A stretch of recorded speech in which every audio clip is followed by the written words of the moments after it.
Assalamualaikum warahmatullahi wabarakatuh. Nama saya Siti Nur Latifah.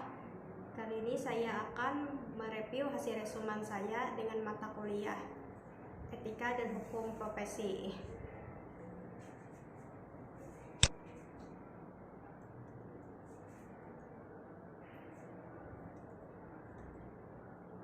Di pertemuan 1, pengenalan dan pengaturan hukum dan etika profesi teknologi informasi. Apa itu hukum? Hukum adalah norma yang mengatur mana yang benar dan mana yang salah, yang eksistensi atau pembuatan dilakukan oleh pemerintah, baik itu secara tertulis ataupun tidak tertulis, dan memiliki ancaman hukuman bila terjadi pelanggaran terhadap norma tersebut. Usul-usul hukum. 1. Hukum pengaturan tingkat laku atau tindakan manusia dalam kehidupan masyarakat yang berisikan pemerintah dan larangan. 2.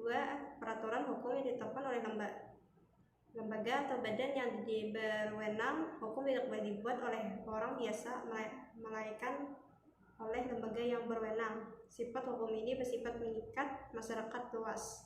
3. Menegakkan aturan hukum tersebut harus bersifat memaksa, di mana peraturan bukan untuk dilanggar, melainkan untuk dipatuhi. 4. Memiliki sanksi. Di setiap pelanggaran, sanksinya tegar dan diatur dalam peraturan hukum. Hukum. Tujuan hukum. Sifat dari tujuan hukum ini universal, di mana terdapat hal seperti ketertiban, ketentraman, kedamaian, kesejahteraan, dan kebahagiaan dalam tata kehidupan masyarakat. 2. Jika hukum dapat ditegakkan, maka setiap perkara terhadap diselesaikan melalui proses pengadilan berdasarkan ketentuan hukum yang berlaku. 3. Hukum ini juga bertujuan untuk menjaga dan mencegah orang tidak menjadi hakim atas dirinya sendiri. Pengertian etika. Pengertian etika diartikan sebagai kebiasaan, adat istiadat. Keduanya sama-sama sebagai sistem menilai tentang bagaimana orang atau manusia harus hidup sesuai dengan kebiasaan adat istiadat. Pada semuanya, sistem ini sebagai suatu kebiasaan diturunkan melalui agama dan kebudayaan. Tujuan etika. Yang pertama, mempelajari perilaku moral ataupun immoral dengan tujuan membuat pertimbangan yang cukup, beralasan, dan akhirnya sampai pada rekomendasi memadai. Yang kedua, menilai praktek manusiawi dengan menggunakan standar moral. Yang ketiga, memberikan pandangan tentang bagaimana bertindak secara moral pada situasi tertentu atau memberikan nasihat untuk perbaikan. Apa itu profesi? Profesi yaitu suatu moral community, masyarakat moral yang memiliki cita-cita dan nilai bersama. Suatu profesi ditentukan umumnya berdasarkan latar belakang pendidikan, profesi, ahlian tertentu yang menunjukkan arah moral suatu profesi. Etika profesi. Etika profesi adalah kode etika yang diberlakukan untuk profesi tertentu dalam suatu organisasi. Kode etika berlaku untuk suatu profesi tertentu berdasarkan secara profesional. Pertemuan kedua, tujuan umum etika. Hubungan antara etika, filsafat, dan ilmu pengetahuan. Etika merupakan bagian dari filsafat. Filsafat merupakan bagian dari ilmu pengetahuan. Filsafat ilmu pengetahuan yang bersifat bagian interpretasi tentang hidup manusia yang bertugas meneliti dan menentukan semua fakta konstruk hingga yang paling mendasar. Ciri khas filsafat supaya dalam menjelaskan pertanyaan selalu menimbulkan pertanyaan baru. Etika komputer atau informasi. Etika komputer ethics more.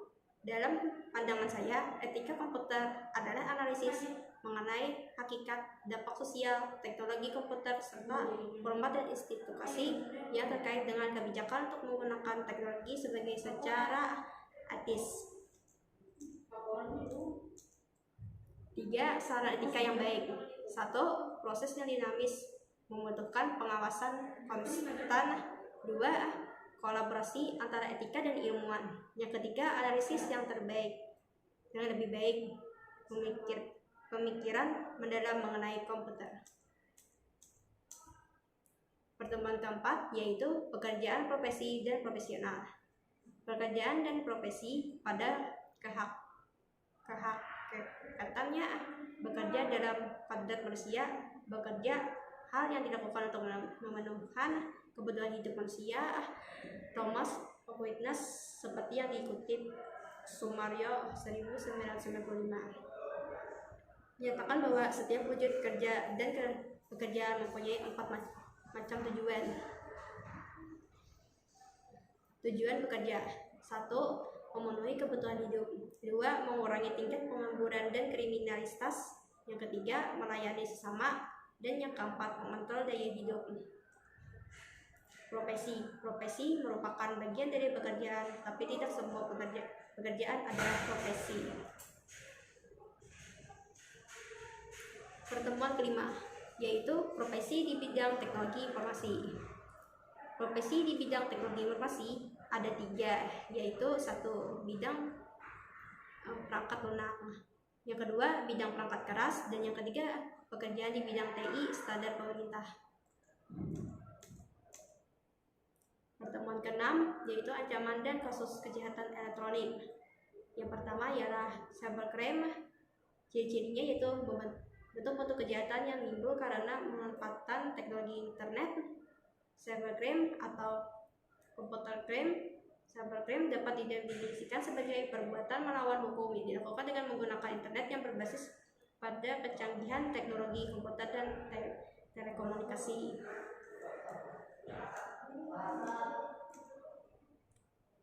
Karakteristik cybercrime: yang pertama, ruang lingkup kejahatan. Yang kedua, sifat kejahatan. Yang ketiga, pelaku kejahatan. Yang keempat, modus kejahatan. Yang kelima, jenis kerugian yang ditimbulkan. Unauthorized access merupakan kejahatan yang terjadi ketika seseorang memasuki atau menyusup ke dalam suatu sistem jaringan komputer secara tidak sah, tanpa izin atau tanpa pengetahuan dari pemilik sistem jaringan komputer yang dimasukinya. Illegal content merupakan kejahatan yang dilakukan dengan memasukkan data atau informasi ke internet tentang suatu hal yang tidak benar, tidak etis, dan tidak dapat dianggap melanggar hukum atau menganggap ketertiban umum. Penyebaran virus secara sengaja. Yang pertama, penyebaran virus pada umumnya dilakukan dengan menggunakan email. Yang kedua, seringkali orang yang sistem emailnya terkena virus tidak menyadari hal ini. Yang keempat, virus ini kemudian dikirimkan ke tempat lain melalui email. Pertemuan ke-10 yaitu organisasi dan kode etik profesi. Pembentukan organisasi profesi tujuan umum sebuah profesi yaitu memenuhi tanggung jawabnya dengan standar profesional tinggi sesuai bidangnya, mencapai tingkat kinerja yang tinggi dengan orientasi kepada kepentingan publik. Untuk itu ada 4 kebutuhan dasar yang harus dipenuhi sebuah profesi. Yang pertama, kredibilitas. Yang kedua, profesionalisme. Yang ketiga, kualitas jasa. Dan yang keempat, kepercayaan.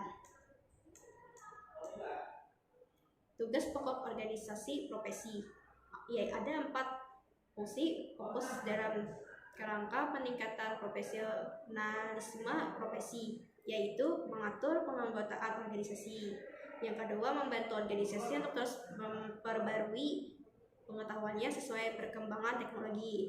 Yang ketiga, menentukan standarisasi pelakuan sertifikasi bagi anggotanya.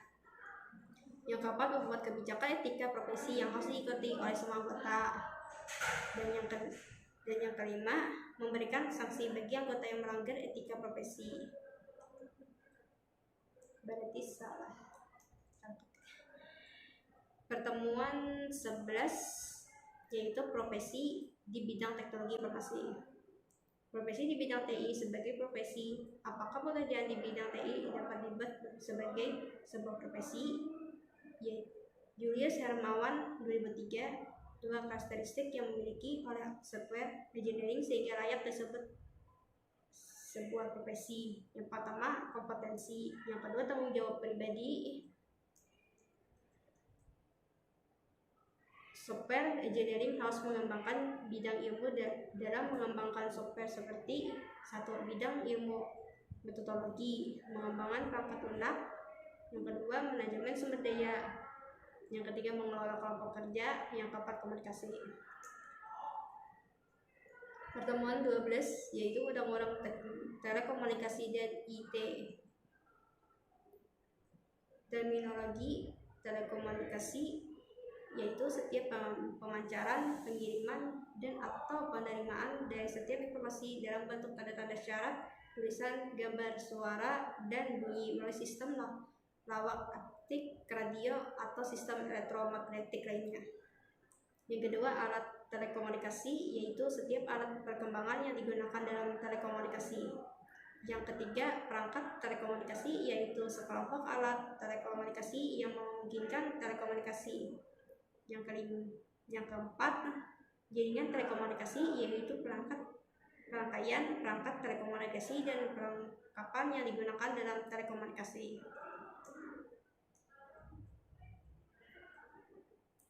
Yang kelima, penyelenggaraan telekomunikasi yaitu penyediaan dan pelayanan telekomunikasi sehingga memungkinkan penyelenggaraan telekomunikasi oleh perseorangan, koperasi, bidang usaha milik daerah, badan usaha milik negara, badan usaha swasta, instansi pemerintah, dan instansi pertahanan keamanan negara.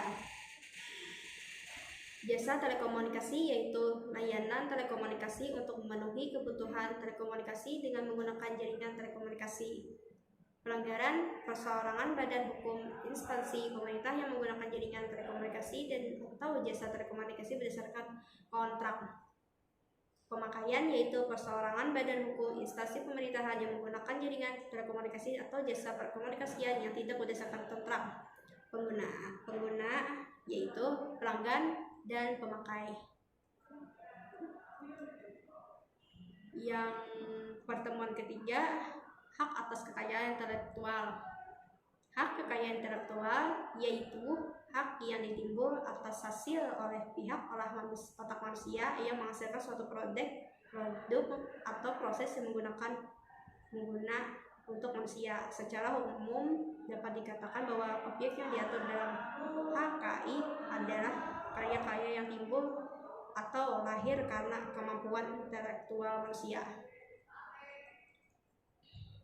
Hak cipta diberikan terhadap ciptaan dalam ruangan lingkup bidang ilmu pengetahuan, kesenian, dan kesusastraan.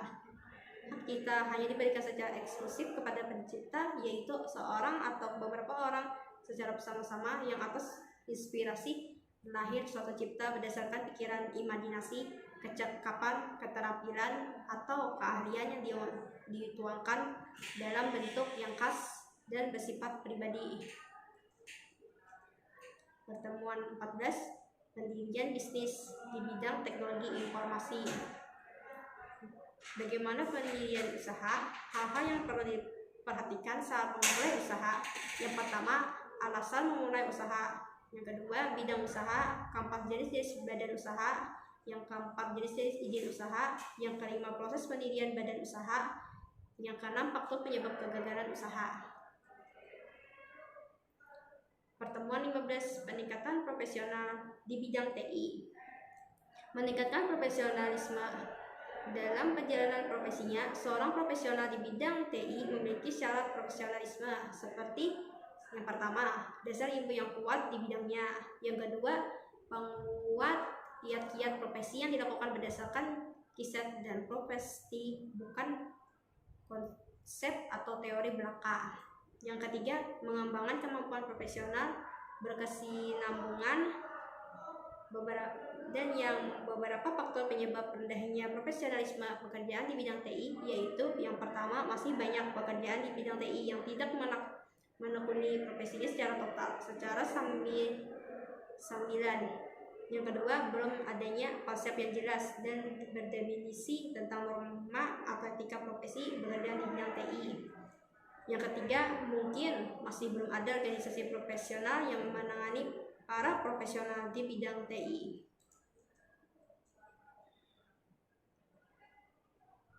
Sekian dari presentasi dari hasil review resume dari saya. Wassalamualaikum warahmatullahi wabarakatuh.